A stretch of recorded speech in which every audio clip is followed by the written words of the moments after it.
Bago po tayo magsimula ay pahingi naman po ako ng inyong like, maraming salamat.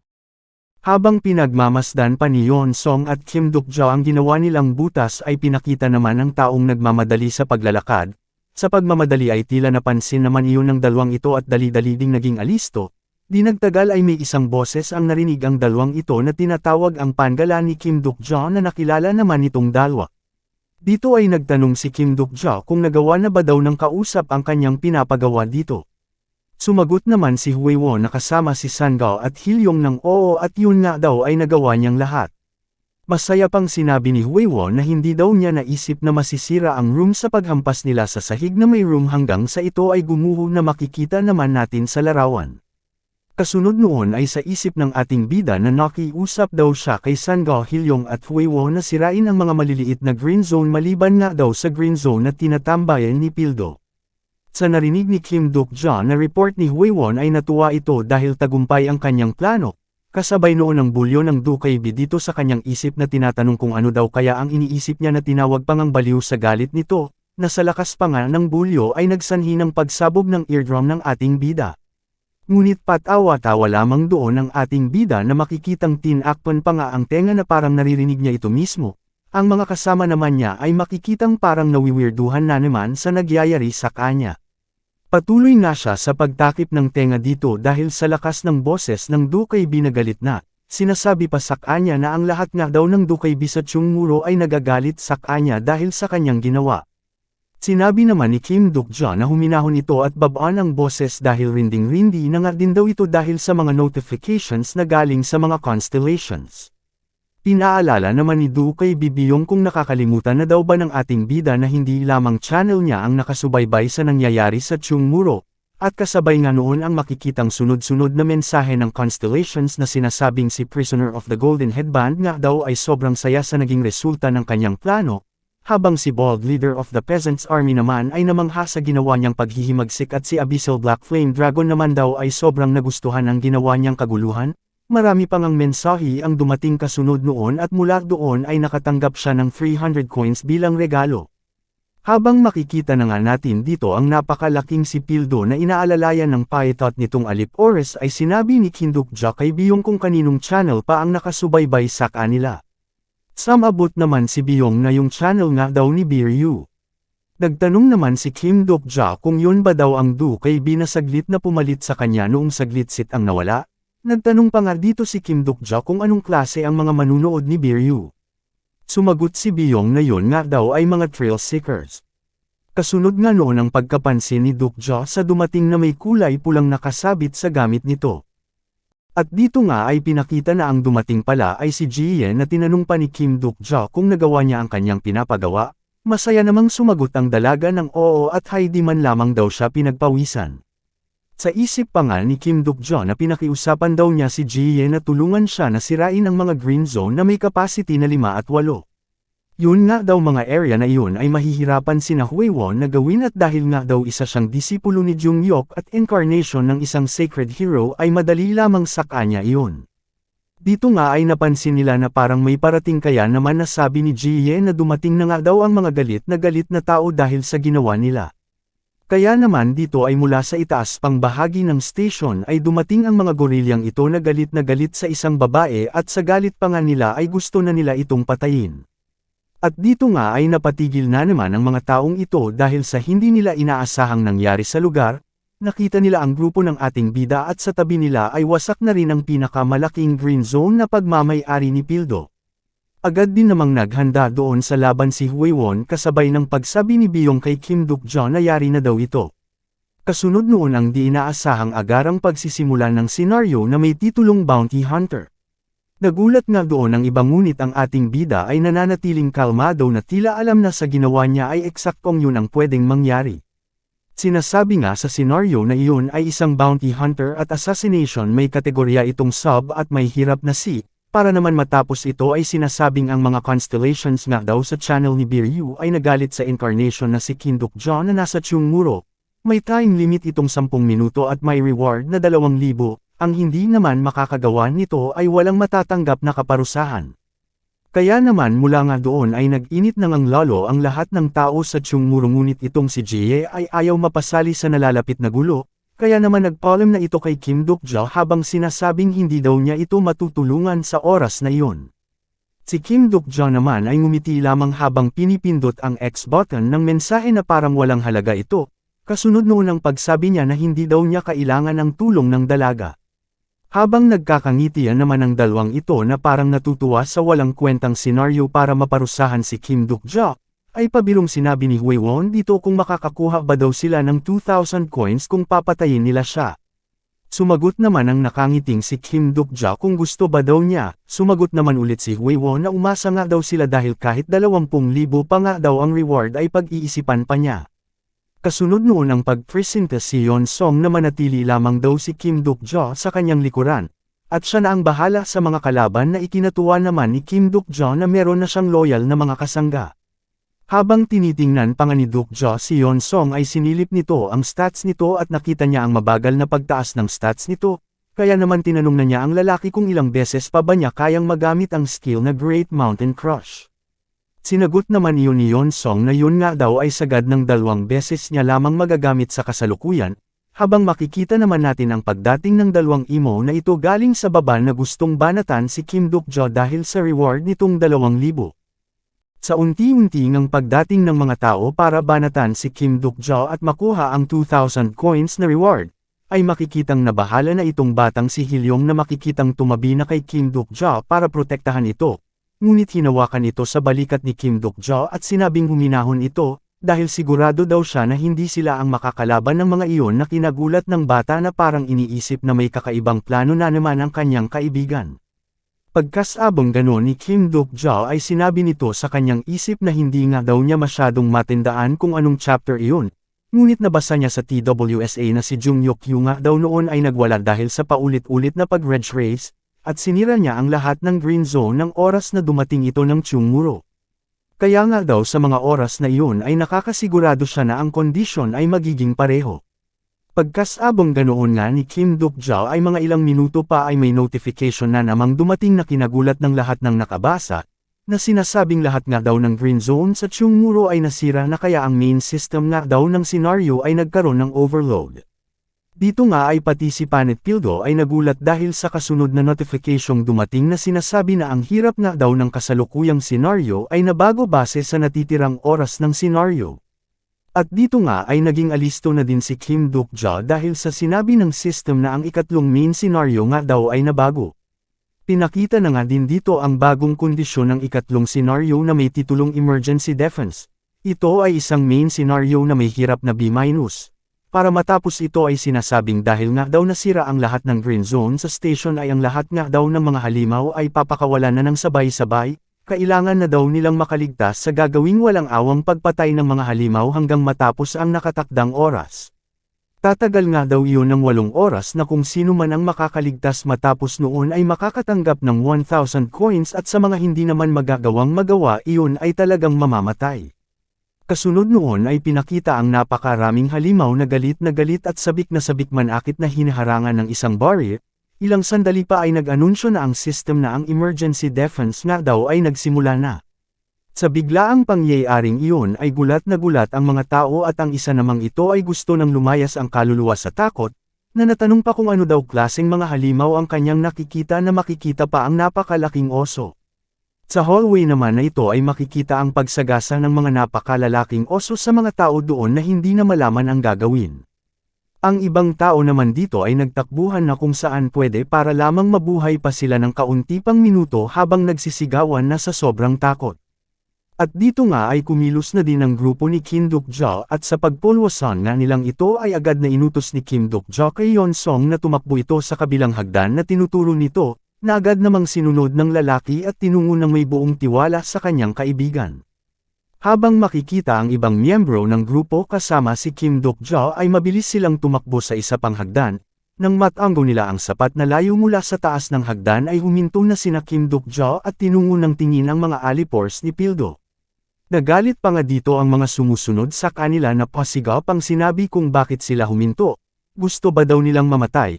Ngunit si Kim Duk-jo ay hindi nagpatinag at mula doon ay tiningnan lamang ang mga nakasunod sa kanila. Kasunod noon ay binunot na ni Kim Duk-jo ang nagngangalit niyang espada na Unbreakable Faith saka sinabi sa mga tao na sa tingin daw niya ay hindi nila nagigets ang nangyayari. At dito nga ay pagkabunot niya ay tinarap niya ito sa sahig ng hagdan na makikita ngang sa lakas ng impact ay nagkabitak-bitik ang palibot ng lugar, habang sinasabi pa ni Kim Duk-jo na kahit nga daw makaakyat sila doon ay hindi pa rin sila makakaligtas. Sa ginawa ngang iyon ni Kim Duk-jo ay napaatras ang mga gorilyang ito dahil sa paglawak ng bitik ng sahig. At dito nga ay talagang nagtakbuhan na ang mga ito sa takot na mahulog sa ibaba sa paglawak ng sakop ng butas na nagawa ng ating bida.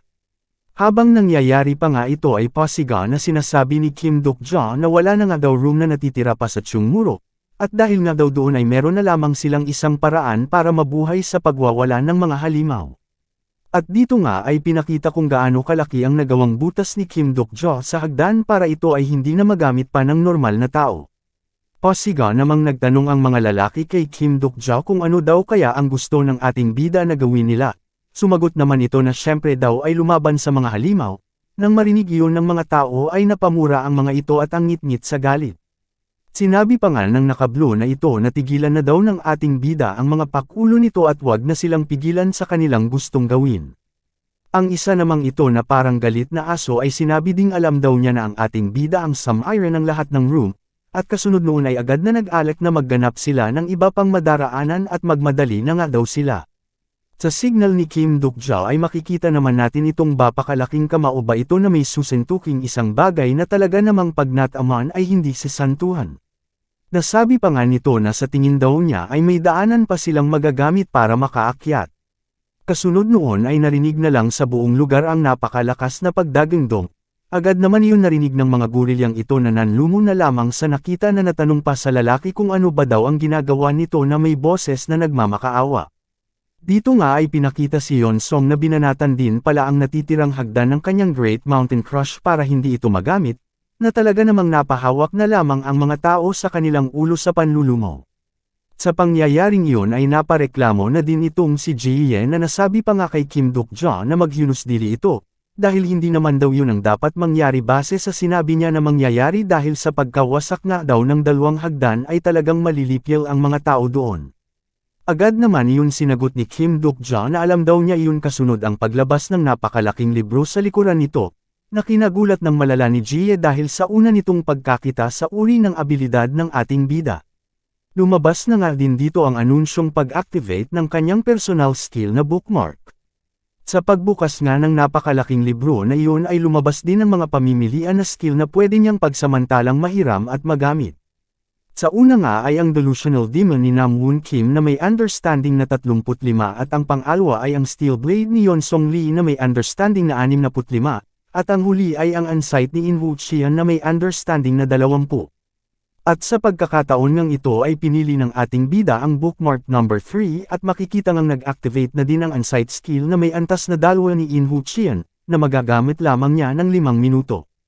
Kasunod nga noon ay hindi na nagsayang pa ng oras ang ating bida at pasiga nitong tinawag si Pildo na pagkalakas-lakas sapat para marinig ng lahat ng tao na naruroon.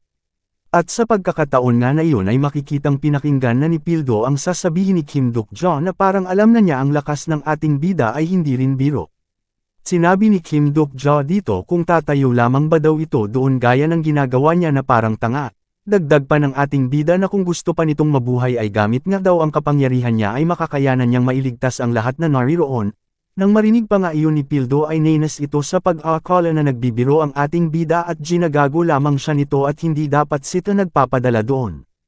Ngunit hindi niya inaasahan ang pagbabago ng ugali ng kanyang mga alip-oras na parang baliw na nagmamakaawan na inigtas sila ni Pildo na kinagulat ni Pildo. Sinabi pa nga ni Kim Duk-jo na ang ikatlong senaryo nga daw ay hindi naman ganoon kadaling tapusin, at ang totoo pa nga daw ay kapag hinayaan na nila ang rooms ay ang senaryo nga daw ay may lalabas lamang ng mga halimaw na kaya nilang mapuksa. At dito nga ay makikita ang walang awang paggamit ni Kim Duk-jo ng skill ni In-woo Chian na Unsight para magamit si Pildo sa kanyang pinaplano. Habang ginagawa pa nga ito ni Kim Duk-jo ay nasasabi niya na totoo nga daw na kapag lahat ng tao sa Chungmuro ay nagtulungan at nagsama-sama para lumaban ay mas maraming tao ang makakaligtas. At ang totoo nga daw na trap talaga sa ikatlong senaryo ay ang mga green zone. Makikita na nga din natin dito na tuluyan ng dinumog si Pildo ng mga tao katulad ng ginawa sa ating bida ni In Woo Chien sa Jeonho Station. Sinasabi pa nga dito ng iba na please Pildo tulungan mo kami. Ang ating bida naman ay tuloy-tuloy sa paggamit sa skill ni In Woo Chien habang sinasabi kay Pildo na kung lalaban ito kasama ang lahat ng tao doon ay magagawa nilang lahat makaligtas. Sa intense nga ng pangyayari ay nagpaabot ng mensahe ang constellation ni Ji-ye na sinasabing nagpakilala na ito, at ang supporting constellation nga daw na si God Naval Warfare ay napapatango na lamang dahil sa pagkilala din niya sa kagalingan ng ating bida. At dahil walang humpay ang pangungulit ng mga tao kay Pildo na sinasabing tulungan sila ay wala na nga ditong nagawa itong si Panet at Pasiga na tinawag ang lahat at magtipon nga daw ang mga ito. Sinunod naman iyon ng karamihan pagkatapos ay sinabi niya na ang skill nga daw niyang militarized zone ay hindi agad-agad na ilalabas at sineset up pa, kaya naman daw ay i-hold muna nila ang mga halimaw hanggang sa may activate na niya ng tuluyan ang kanyang skill. Pagkasabi nga ng ganun ni Pildo ay agad din namang nagsisunuran ang mga alipors nito at makikitang handang-handa na para itaya ang kanilang buhay sa chance na makaligtas sa gabing iyon. Ang formation nga nila dito ay talaga namang ang mga mabuto ang nasa front at ang mga malalaman ay nasa likuran, kaya naman makikitang nadali agad ang lalaking ito na galing sa baba na napunta lamang doon dahil sa bounty ng ating bida. Ang nagyaring iyon ay agad napansin ni Kim Duk-jao at nakiusap kay Sanga para kuhain iyon na sinunod naman agad ng dalaga. Nagulat pa nga dito ang kasama nitong babae sa pagkakita sa kanyang kasama na lumilipad patungo sa itaas na bahagi ng hagdan bitbit ng nagliliwanag na mahiwagang tali. Pagkalapag ng lalaki sa itaas ay agad itong nagpasalamat sa kumuha sa kanya na si Sanga.